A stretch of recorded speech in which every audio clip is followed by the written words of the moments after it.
Le MRC est pleinement conscient que faute pour lui de prendre part au scrutin à venir, il ne pourra pas, dans les conditions du code électoral en vigueur, présenter un candidat à un prochain scrutin présidentiel. Bonjour, bonsoir, selon vous trouvez dans le monde. Je vous demande de vous abonner, d'activer la communication, de partager, de commenter, de liker pour que nous puissions agrandir notre communauté et qu'on ne laisse plus le narratif entre les mains des incompétents, des derniers de la classe, des paresseux. Aujourd'hui, nous allons parler du Cameroun. Nous allons parler des élections à venir en octobre 2025.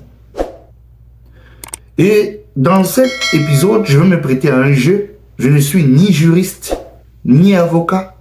Je ne suis qu'un simple citoyen qui a une carrière professionnelle différente du monde juridique.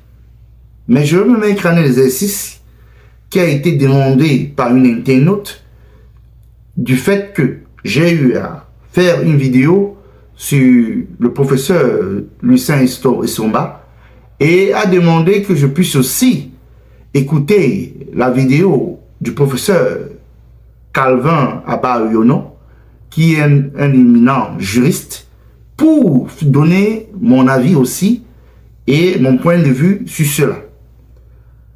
Ça a été une ressource interminable. Cette vidéo de professeur Calvin Abayono, je l'ai écoutée plusieurs fois et j'ai pris note de beaucoup d'articles, mais je ne suis pas ici pour détailler tous les articles, mais on va plus se concentrer sur certains articles que j'ai trouvé essentiels. L'article du code électoral, qui est l'article 121, faut se focus à cela, et on va aussi se focus à l'article de la Constitution. Il y a beaucoup d'articles de Constitution, l'article 45, l'article 3, et aussi on va se focus sur l'article 26 de la Constitution, qui sont des articles très importants qu'on va devoir parler. Maintenant, j'aimerais d'abord, avant de commencer, qu'on écoute l'éminent professeur qui est le professeur Calvin Abayono, et on se retrouve juste après pour analyser et lire ces articles. Puisque vous insistez que je réponde à la question, parce que j'avais dit que je ne vais pas m'exprimer sur cette question, il y a mieux à faire, une gouvernance mortifère, voilà un thème très important, une opposition muselée par le pouvoir, voilà un thème important. Je vais répondre à cette problématique. La question est de savoir, je résume, ou alors je le formule, si Maurice Kamto, pollinisateur, arbre de parti politique représenté à l'Assemblée nationale, ça suppose qu'il y en a qui ne sont pas représentés. Et comme dit-on, le MRC n'aurait pas d'élu, il ne peut pas être investi. Le nœud du problème est celui de la représentation. On va droit au but. La Constitution, parce que je me réjouis de ce que, depuis bientôt 2 ans, j'ai pu amener modestement les Camerounais à lire la Constitution. Parce qu'à tout moment, ad nutum, on nous parle de la loi. La loi a fait ceci. Mais il y a le grand frère juridique de la loi, c'est la Constitution. Je vais convoquer quelques dispositions de la Constitution pour tuer le débat. Déjà de 1, régler ce problème par ce qu'on entend par représentation, et puis évoquer un autre argument juridique. J'ai fait un post là-dessus, de 3 pages. Je pensais que le débat avait déjà été clos. Mais que non. Alors, voilà ce que dit l'article 15, alinéa 2 de la Constitution. Le député représente l'ensemble de la nation. Voilà ce que dit l'article 20 de la Constitution. Le Sénat représente les collectivités territoriales décentralisées. Voilà ce que dit l'article 57 de la Constitution. Le conseil régional représente les départements. et les chefferies traditionnelles. Dites-moi un peu, quelle est la disposition de la Constitution qui fixe assez clairement, ou si vous voulez dans une clarté irréprochable, que le député, le sénateur, ou alors les autres élus locaux représentent leur parti politique. Le problème est le suivant. Alors que le constituant postule de la représentation nationale, la loi, elle, parle de la représentation partisane. Vous convenez avec moi qu'il y a contrariété entre la Constitution et la loi. Voilà le nœud du problème. Et s'il vous plaît, pourquoi est-ce que le débat a pris de l'ampleur? Justement, on avait posé la question. Oui, je vais en venir. Parce que si c'est aussi vrai que le nez est au milieu d'un visage, quand vous convoquez la Constitution pour clore le débat, pourquoi justement ça fait débat? Parce que des éminents juristes aussi disent le contraire de ce que vous dites. Vous parlez de quel éminent juriste? Lequel? Vous n'avez pas cité de nom, mais il y a des universités qui... Bon, s'il vous plaît, je suis... Oui. Yes. Prof, just go ahead with your development, because we are also interested in section 121 of the Electoral Code, which is the law, and section 6, sub 6 of the Constitution. Go ahead, please. Bon, alors, j'étais donc en train de dire, s'il vous plaît, pourquoi est-ce que le débat prend de l'ampleur?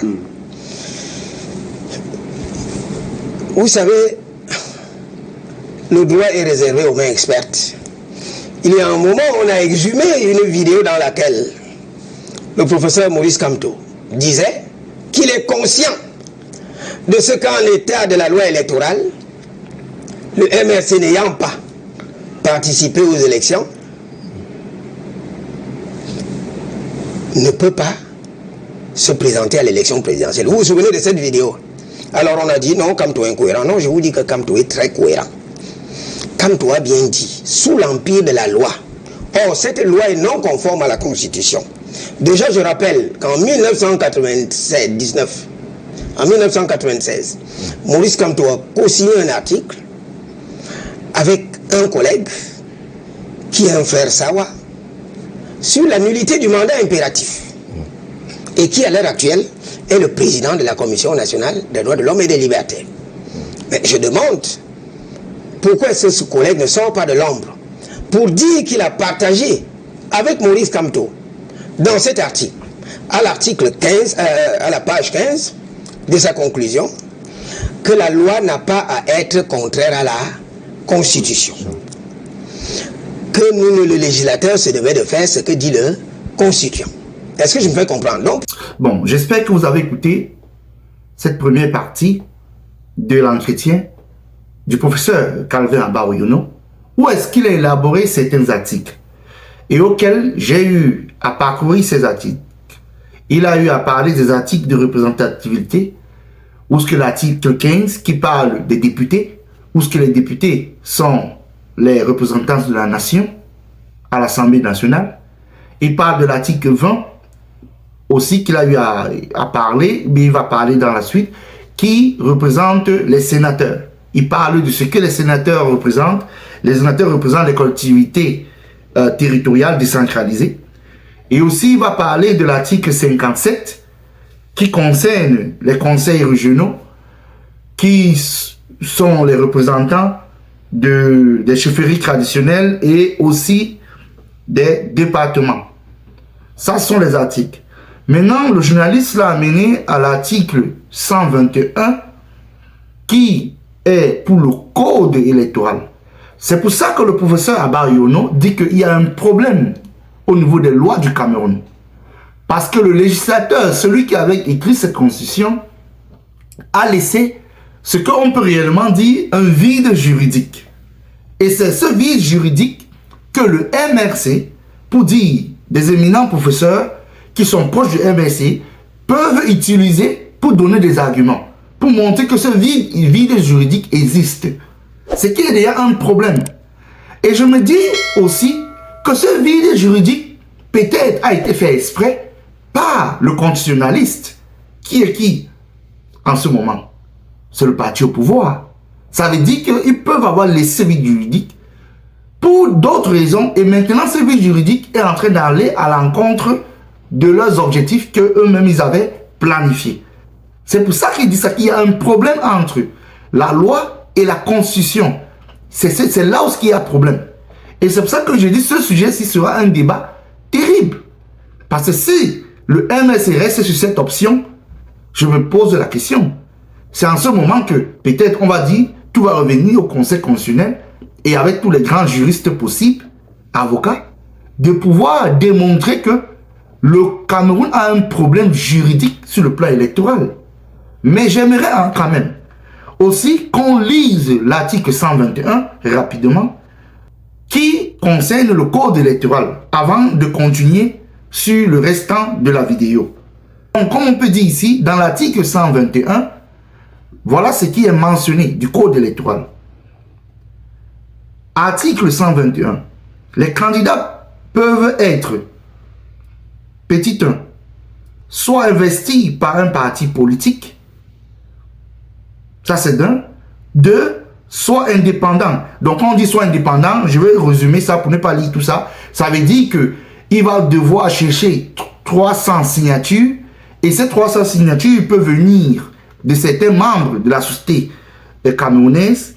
Ça peut être des députés, je vous résume ça comme ça, les chambres consulaires et les conseillers régionaux et les conseillers municipaux et aussi les autorités traditionnelles. Je vous résume ça comme ça. Et il y a maintenant une portion qui est alinéa 2. Parce que le premier que je vous ai lu est dans l'alinéa 1 de l'article 121. Dans l'alinéa 2, on dit un candidat investi par un parti politique non représenté par l'Assemblée nationale, au Sénat, dans les conseillers régionaux ou dans les conseillers municipaux doit également remplir les conditions prévues à l'alinéa 1 que je viens de vous lire. Ci-dessus, applicable aux candidats indépendants. Voilà où on dit qu'il y a le vide juridique dans cette histoire-ci. Et le constitutionnaliste a eu à faire, je ne sais pas si c'est une erreur ou quoi, mais c'est là où il y a une niche ou un vide que le MSC et ces constitutionnalistes peuvent utiliser. Maintenant, j'aimerais que, je vous ai dit que dans l'article 15, on parle de la représentation des députés, l'article 20, Sénat, l'article 57, ça, c'est les conseillers régionaux. Donc, on a déjà couvert cette partie. Continuons à écouter le professeur Calvin Abaoyono et on continue notre analyse. Donc, pour vous dire que Maurice Kamto a été très cohérent. Donc, selon l'argument de la représentation, vous êtes d'accord avec moi, s'il vous plaît, que nulle part dans la Constitution, il n'y a aucune disposition qui dispose, s'il vous plaît, il n'y a aucune disposition dans laquelle on parle de la représentation du parti politique dans la Constitution. Je vous mets au défi, donnez-la moi. Donnez-la moi. Par contre, là où la Constitution parle des partis politiques, c'est à l'article 3. Et voilà ce que dit l'article 3. Les partis politiques concourent à l'expression du suffrage. Ça veut tout simplement dire qu'ils sont vecteurs qui propulsent les candidatures. Right, Prof, Ils participent, s'il vous plaît. Attendez, permettez que je déroule. Je n'ai pas terminé. Vous m'avez invité, permettez que je déroule. Vous avez le temps de poser la question. Ils doivent respecter les principes de la démocratie. C'est ce que dit l'article 3. La démocratie postule de quoi? Des élections inclusives et de la souveraineté. C'est le peuple qui est souverain, qui doit choisir. On ne doit pas limiter. Voilà donc le premier argument. Je résume. La représentation sous le prisme de la Constitution ne postule nullement, ne met jamais en exergue le parti politique, mais plutôt d'autres entités. Exactly. Je dis, je me résume, les députés représentent l'ensemble de la nation, le Sénat représente les collectivités territoriales décentralisées et les conseils régionaux, les départements et les chefferies traditionnelles. Permettez que je donne un dernier argument massu. Parce qu'en fait, de quoi s'agit-il? Nous posons le problème de savoir si Maurice Kamto a le droit, la latitude, la prérogative de se présenter à l'élection présidentielle sous la bannière directe de son parti. Ce sont les droits fondamentaux qui sont mis. Politique du ce sont les droits, oui, ce sont les droits fondamentaux qui sont mis ici en cause. Vous verrez que c'est la loi qui semble enlever cette prérogative à Maurice Kamto. C'est pour ça que je dis que c'est un vain débat. Le problème est véritablement politique. Pourquoi est-ce que je le dis? Allons-y. Vous savez, moi j'élève toujours le débat à l'échelle constitutionnelle. Voilà ce que dit la Constitution de 1996. Le préambule, si vous l'avez ouvert, c'est quoi le préambule d'une constitution?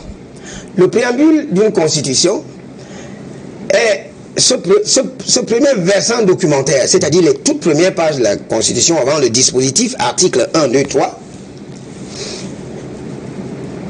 qui énonce un certain nombre de considérations politiques auxquelles le peuple camerounais est attaché et qui énonce enfin un certain nombre de droits et de libertés. Kamto a-t-il le droit? J'ai dit oui. Pourquoi? Voilà ce que dit la Constitution. Le préambule en matière de droit, après les énoncés de déclaration, après les énoncés de doctrine politique. Voilà ce que dit la Constitution. Je cite au préambule. Le peuple camerounais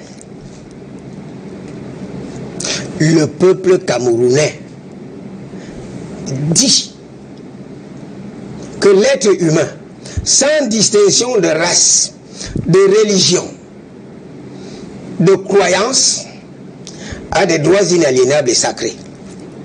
C'est inscrit dans la Constitution. L'être humain a des droits inaliénables et sacrés. Comment la Constitution peut-il dire que les droits sont inaliénables, on ne peut pas y toucher, et le législateur entend moduler? Non, pas du tout. Le préambule continue, s'il vous plaît. Le peuple camerounais affirme son attachement aux libertés fondamentales inscrites dans la Déclaration universelle des droits de l'homme, la Charte des Nations Unies, la Charte africaine des droits des peuples, la Charte africaine des droits de l'homme et des peuples, ainsi que les conventions y afférentes. Je voudrais vous rappeler ici l'article 26 du pacte international relatif aux droits civils et politiques, parce qu'en fait, voilà le nœud du problème, les droits politiques. L'article 26 dispose, et parce que ça, il faut le dire.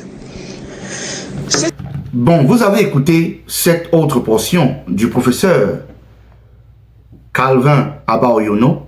Je vais un peu résumer ce qu'il a eu à dire. Quand vous prenez l'article 3 de la Constitution, parce que le professeur Calvin Abaoyono cherche à faire comprendre, et cherche à expliquer que en réalité, la Constitution est au-dessus des lois.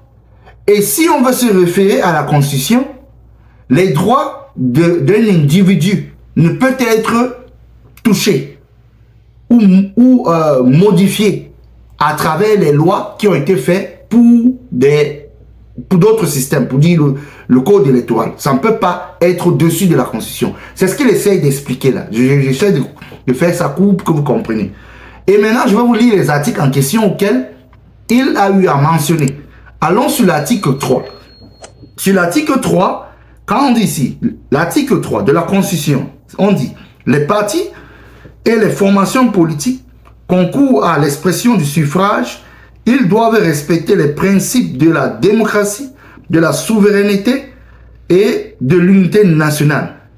Ils se forment et exercent leurs activités conformément à la loi. » Ça, c'est de l'article 3. Maintenant, on va aller sur le préambule qu'il a eu à parler.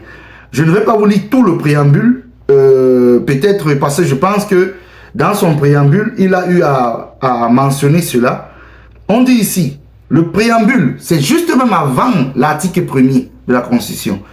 Le préambule dit, Le peuple camerounais réclame que l'être humain, sans distinction de race, de religion, de sexe, de croyance, possède des droits inaliénables et sacrés.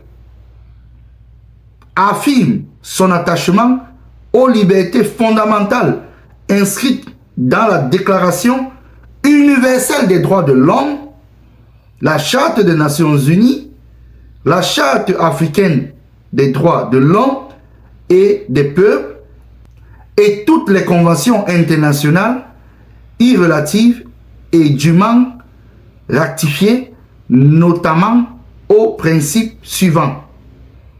Et le principe suivant, tous les hommes sont égaux en droit et en devoir.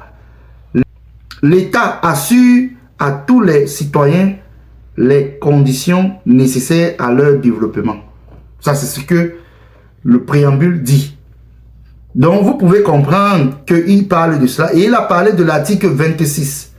À l'article 26, c'est dit ceci, et je vous lis seulement la portion de l'article 26 de la Constitution qui mentionne l'article 26, alinéa 1, la loi est votée par le Parlement, sont du domaine de la loi, petit a, les droits et les garanties et les obligations fondamentaux du citoyen.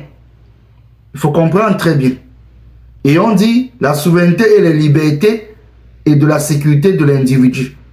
Et on parle aussi le régime des libertés publiques, etc. Le droit de travail, etc., droit de syndicat, les régimes de la protection sociale, les devoirs et les obligations du citoyen en fonction de l'impératif de la défense de la nation. Donc vous pouvez comprendre que la Constitution est au-dessus de tout cela. Et il va beaucoup aborder aussi le côté des lois internationaux. Et il va aussi aborder aussi les lois internationales qui font au-dessus des lois du Cameroun, sauf la Constitution, que les lois internationales ne sont pas au-dessus. Il va aborder cela et c'est couvert normalement à l'article 45 de la Constitution qui parle exactement la supériorité de l'article 45 à beaucoup de nos lois qui sont même la loi électorale. Et c'est ce qu'il est en train de dire. Donc on va l'écouter et on va en conclure après cela. Ces instruments normatifs internationaux font partie intégrante de la Constitution, en application de l'article 65 de la Constitution, qui dit ceci clairement, le préambule fait partie intégrante de la Constitution. Il y a l'article 45 de la Constitution qui dispose que les accords ou traités internationaux sont les accords ou traités internationaux régulièrement approuvés ou ratifiés ont, dès leur publication, une autorité supérieure à celle des lois. Est-ce qu'on est d'accord là-dessus? Donc, en dehors de la Constitution, qui est hiérarchiquement supérieure à la loi, même les instruments normatifs internationaux sont supérieurs à la loi. Le Cameroun, s'agissant de ce pacte international relatif aux droits civils et politiques, l'a ratifié en 1984. Donc ça fait partie de notre bloc de constitutionnalité. Et voilà ce que dit l'article 26. Pour chuter. Tout citoyen a le droit d'être élu dans le cadre des élections périodiques, honnêtes et égales, de manière à assurer la libre expression de l'électeur. Article 26, tout citoyen a le droit d'être élu. Mais pourquoi voulez-vous interdire à Maurice Kamto de ne pas être élu, alors qu'il y a une convention internationale qui dit qu'il a ce droit? Et on dit bien dans le cadre des élections honnêtes, égales, et de manière à assurer l'expression libre de l'électeur. C'est donc pour vous dire, sous le bénéfice de ce qui précède, en combinaison des dispositions pertinentes de la Constitution que je viens d'évoquer, qui, ici, traite de la notion de la représentation, fixe bien le domaine rationnel personné de la représentation, ainsi qu'en convoquant les libertés fondamentales, inaliénable et sacré prescrit par la Constitution, j'en conclus que c'est un vain débat juridique. Et qu'à mon sens, le problème est éminemment politique. Pourquoi est-ce que le problème est éminemment politique? On peut comprendre, pour être rassuré de ce que vous dites, la Constitution, en son article 15, évidemment, alinéa 3, parle de fait d'unité du mandat, mais cette même Constitution dit à son article 6, et Formiam s'en relevait, c'est passé très rapidement, article 6, alinéa 6, que justement, le régime des élections présidentielles fixé par la loi. Très bien. Alors, s'il vous plaît, la Constitution fixe les grands principes. Est-ce que je me fais comprendre? Exactement. Et la loi, le législateur organise. Mais dans l'organisation des grands principes, dans l'aménagement des grands principes, le législateur n'a pas à s'écarter du sentier fixé par la loi. Est-ce que je me fais comprendre? Parce que tout ne peut pas être contenu dans la Constitution. Pour la simple raison que la Constitution n'est pas la seule norme de l'État. La Constitution a un domaine bien prescrit, bien déterminé. La Constitution règle la question des droits fondamentaux des citoyens ainsi que le statut du pouvoir. C'est tout. C'est justement la raison pour laquelle le Constituant donne la charge au législateur d'aménager un certain nombre de droits et de libertés, conformément même d'ailleurs aussi à l'article 26 de la Constitution, en conformité avec la Constitution. Est-ce que je me fais comprendre? Il ne saurait y avoir de tango juridique. C'est-à-dire que la Constitution dit A et le législateur dit A'. C'est normal que l'article 6.6 est délégué, est demandé au législateur de fixer dans les détails de l'aménagement, les conditions, le régime juridique de l'élection présidentielle. Mais il n'a pas le législateur. Le législateur n'a pas à s'écarter du sentier fixé par le constituant. Si le constituant dit allons à gauche, nous devons aller à gauche. Si le constituant, si le législateur dit allons à droite, il y a un glissement qui pose un problème d'inconstitutionnalité. Voilà ce qu'il faut démontrer aux Camerounais. In other words, you are saying that the electoral code... Comme vous avez constaté, le professeur Abba Yono a essayé d'étaler toute sa connaissance sur le plan juridique et le plan constitutionnel. Il a cité tous ces articles parce que ce que je veux vous résumer ici, c'est pour dire que le professeur Abba Yono essaie de faire comprendre aux Camerounais que, ou à l'audience que le problème majeur, c'est que les gens essayent d'écarter la Constitution et se focus plus sur le code électoral. Alors qu'en réalité, la Constitution est au-dessus du code électoral. Et aussi, il a eu à résumer en disant que la Constitution en réalité ne peut pas élaborer tout. Ça fait partie aussi des normes juridiques, mais ils ne peuvent pas s'éloigner. Ceux qui écrivent le code électoral, par exemple, ne peuvent pas s'éloigner de la Constitution. Et c'est pour ça qu'ils s'attachent plus les conventions internationales que le Cameroun a eu à signer, qui sont au-dessus de nos lois. Ça veut dire où ce qu'on dit les conventions internationales des libertés fondamentales. Et aussi, le professeur Abba Yono essaye d'expliquer que, en général, les articles dans la Constitution parlent dans la généralité de l'obligation d'un individu qui ne peut être exclu de participer à des élections. C'est pour ça qu'il a mentionné l'article 26 de la Constitution que je vous ai lu. Il a mentionné l'article 45 qui parle des lois internationaux. Il a mentionné le préambule de la Constitution qui parle aussi du droit international où ce que tout homme a le droit de participer à des élections politiques. Comme je vous ai dit, le professeur Abba Yono a eu à parler et il a eu à élaborer toutes les conditions des lois, etc. C'est pour vous dire que l'article, je reviens encore sur l'article 45, parce qu'il a beaucoup insisté sur les articles qui sont liés aux normes internationales auxquelles les gens ne veulent pas accepter. Et il peut avoir raison sur ça. C'est pour ça qu'il a dit au début qu'il y a un vide juridique sur le code électoral, l'article 121 et la Constitution. c'est là que les constitutionnalistes vont devoir faire le travail. Moi, je peux que dire, cette histoire, s'il va finir au commissariat. Je voulais dire que ça va finir au Conseil constitutionnel. Parce qu'à la fin, le Conseil constitutionnel de Paul Biya et d'Atangandji va devoir trancher ce problème. Et c'est là où je dis que le MLC se met le doigt dans l'œil parce qu'ils connaissent très bien le Conseil constitutionnel du Cameroun. Parce que le conseil électoral est là pour prendre ta candidature. Ils ne peuvent pas te dire que tu es éliminé, etc. Ils vont envoyer ça.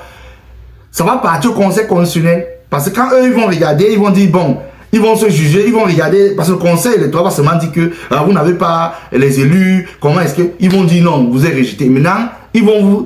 Pour discuter cela, tu dois partir au conseil constitutionnel. Et le conseil constitutionnel, c'est encore Paul Biya, qui a tous, qui nommé ses camarades, ses amis, etc. Vous pensez que les amis et les camarades de Biya vont venir vous dire que vous avez raison?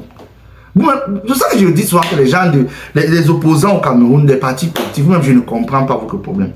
Vous connaissez très bien que toute chose que vous allez aller faire contre le régime de Biya, ils vont mettre, ils vont cardinasser ça. Ils vont vous dire non, irrecevable. Vous connaissez Yaka Tangana va vous dire irrecevable. Donc vraiment, quand vous voulez foncer au mur, je me pose la question. Évitez les mots de tête au peuple camerounais. Parce qu'en réalité, je vous ai dit, ces élections que vous êtes en train d'aller, vraiment, c'est une perte de temps pour le peuple camerounais. Parce que le peuple camerounais connaît que le vrai peuple connaît. Vous ne pouvez pas gagner ce système parce que vous ne contrôlez, je répète encore, vous ne contrôlez ni le conseil constitutionnel, ni le conseil électoral, ni les camps. Vous ne contrôlez ni les commissions qui contrôlent, qui se rassurent de préserver les PV après que ça sort des bureaux de vote. Vous ne contrôlez pas ça. Ni les préfets, vous n'avez aucun contrôle. Et vous savez que cette élection-ci est déjà perdue de l'avance. Parce que même la liste électorale, vous n'avez pas. Voilà votre président du PCRN. Il dit que lui, il s'en fout même de la liste électorale. Bah, rien que, il veut partir aux élections. Il ne connaît pas ce qu'il est dans la liste électorale. Donc, il ne sait même pas si son grand-père, sa grand-mère, son arrière-arrière-grand-père est en train de voter pour Biya. Il ne connaît pas. Il a qu'à le dire qu'allons seulement. Joshua aussi, voilà encore un autre. Allons seulement. Il ne parle jamais de la liste électorale. Au moins, on peut donner le crédit au professeur Maurice Kamto et ses avocats qui ont marché au conseil constitutionnel, qui a carrément, le conseil constitutionnel a fait comme Ponce Pilate. Il a lavé ses mains. Ils disent que non, ils ne sont pas dedans. Il les a renvoyés à la cour de première instance de Yaoundé, qui a aussi lavé ses mains. Il les a renvoyés au conseil électoral. Vous voyez que vous êtes dans ce qu'on appelle le tourbillon politique et électoral. Ils vous tournent comme ça là. Après, ils vont vous balancer quelque part. C'est comme ça. C'est pour dire que, vraiment, moi, je ne peux que dire, et je redis encore, seul le peuple camerounais peut décider à qui ils veulent donner le pouvoir. Je dis encore, je le répète. Si vous montez, il n'y a pas de gourou ou bien quelqu'un qui va venir vous sauver, hormis du peuple camerounais qui doit lui-même décider si ils vont laisser le pouvoir entre les mains de Biya ou bien ils vont le retirer ce pouvoir. Moi, je le dis simple et c'est simple comme ça. Donc, tout ce que vous allez raconter là, le verbage politique, vraiment, pour moi, c'est une perte de temps. Et c'était tout pour cette partie de professeur Calvin Abba-Oyono, qui était vraiment instructif, vraiment éducatif. Et je remercie l'abonné qui a eu à demander que je puisse aussi analyser et donner mon avis sur cette vidéo. Et vraiment, comme je vous ai dit, c'était mon analyse. Je n'ai pas de choix entre Lucien Nsomba ou le professeur Abba-Oyono, parce qu'à la fin, tous les deux, pour moi, quand je les regarde, ils sont comme 50-50. Mais à la fin, comme je vous ai dit, c'est le conseil constitutionnel qui va décider et trancher sur cette affaire. Et vous connaissez déjà le résultat de ce qui va se passer. C'était tout pour cette vidéo. Je vous demande de vous abonner, d'activer la cloche de notification, de partager, de commenter, de ne plus laisser le narratif dans les mains des incompétents, de ne plus laisser le narratif dans les mains des déniés de la classe, des dormeurs, des somnambules, de ne plus aller dans des endroits de distraction qui ne vous servent à rien. Venez à la LM Africa Medias pour que vous soyez instruits, vous comprenez la logique politique et même dans le domaine constitutionnel et le code électoral, parce que je ne suis ni juriste ni avocat, mais je suis un simple citoyen qui exerce dans d'autres domaines qui sont aussi très sensibles et qui demandent aussi de très lourdes connaissances. Donc, je ne peux que vous demander de rester connectés et agrandissons notre famille. Restons ensemble. Ni combat, ni bagarre. On est là pour débattre.